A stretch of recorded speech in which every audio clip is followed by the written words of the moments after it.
Hi friends, అందరూ బాగున్నారా? మీరు అందరూ బాగున్నారు మనస్ఫూర్తిగా కోరుకున్నాను. ఈరోజు మన వీడియో ఏంటంటే, ఇప్పుడు పాము గరుస్తుంది కదా, పాము గరిస్తే మనం ఎలా గుర్తుపట్టాలి అనే దాని గురించి అయితే మీకైతే వీడియో చెప్తాను. దాన్ని ఎలా గుర్తుపట్టాలి, మనం ఎలా చేయాలి అనేది మీకైతే ఇప్పుడైతే చెప్తాను. ఇప్పుడు పాములు వచ్చి నాగుపాము ఉంటుంది, రక్తపింజర ఉంటుంది, నీలపాము ఉంటుంది, అన్నీ ఉంటాయి. మనం ఇప్పుడు చీకట్లో పోతా ఉంటే మనకి ఏదంటే అది కరుస్తుంది, మనకి తెలియదు. తెలియకపోవడం మనం ఏమనుకుంటామంటే యాంగ్ గరిచింది అదేంది అని చెప్పి మామూలుగా తట్టేస్తాం. చీకట్లో అయితే మనం పాము గరిచినప్పుడు దాన్ని గుర్తప్పుడు నీలపాము గరిచింది అనుకో, మా ఊళ్ళు ఏం చేస్తారంటే మా పల్లెటూరులో నీలపాము గరిస్తే బురద నీళ్ళు తాగేస్తారు.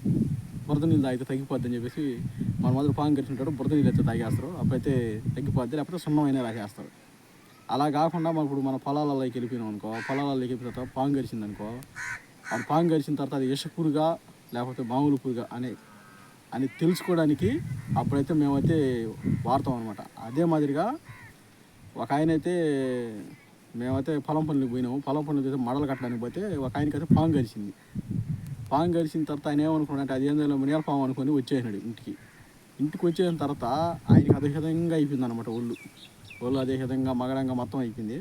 ఆ తర్వాత అయితే మేమైతే నేను చెప్పాను కదా, దాన్ని ఇచ్చి తినిపించినాము. తినిపించిన తర్వాత అది ఇష్టపురుగు అని తేలింది. అప్పుడు ఎమర్జెంట్గా తీసుకుపోయేసి లింగం వేయించిన తర్వాత అప్పటికి అది నయం కాల. లింగము చెక్క మొత్తం నూరిపించిన తర్వాత అయితే అతనికైతే ఏమి తగ్గల. ఆ తర్వాత తెలుసుకున్న తర్వాత అప్పుడు ఏంటంటే ఆ చెక్క నూరిన తర్వాత కొంచెం తగ్గింది. అప్పుడైతే హాస్పిటల్ తీసుకుపోయి ఇంజక్షన్ చేయించుకొని అప్పుడు ఇచ్చాం. అదేందో కాదు, మన పాము గరిచినప్పుడు మనకైతే యాపాకు అనమాట. యాపాకు తీసుకుంటారు మా వాళ్ళు. యాపాకు తీసుకొని నవలమంటారు, ఏ పాము గరిచిన నవలమంటారు అనమాట. ఇలా పెట్టుకొని అలా నవలమంటారు. మనం నవ్వులిన తర్వాత పాము కానీ ఇష్టపురుగు కానీ ఖర్చుంటే ఈ చేదు కదా యాపాకు, ఈ చేదు అనేది తీగ అయిపోద్ది అనమాట. అంటే తీగ వచ్చేస్తుంది, ఎవరంతా తీపి వచ్చేస్తుంది, చేదు అయితే ఉండదు. అప్పుడు దాన్ని బట్టి గుర్తుపడతారు అనమాట. అంటే ఇతనికి విషపురుగు కరిచింది అని.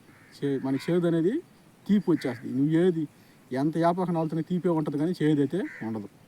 అలా గుర్తుపడతారనమాట. పాము కాటేస్తే మనం ఎక్కడైనా మనకు తెలియని ప్రదేశంలో పోయిన తర్వాత కాటేసిన తర్వాత వచ్చేసిన తర్వాత ముందు యాపాకు తినిపిస్తారు. ఆ తర్వాత యాపాకు తినిపించిన తర్వాత మనకైతే అర్థమైపోద్ది ఇతనికి విషపురుగు గరిచింది అనేసి. అప్పుడు మా వాళ్ళు అయితే నాయుటైదికం అయితే చేస్తారు.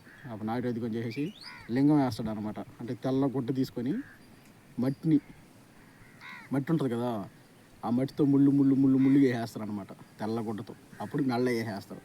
ఆ మెల్ల వేసిన తర్వాత 3 రోజులు అయితే పత్తి ఉండాలన్నమాట. కౌసి గీసి తినకుండా 3 రోజులు అయితే పత్తి ఉండాలన్నమాట. అప్పుడైతే మనకైతే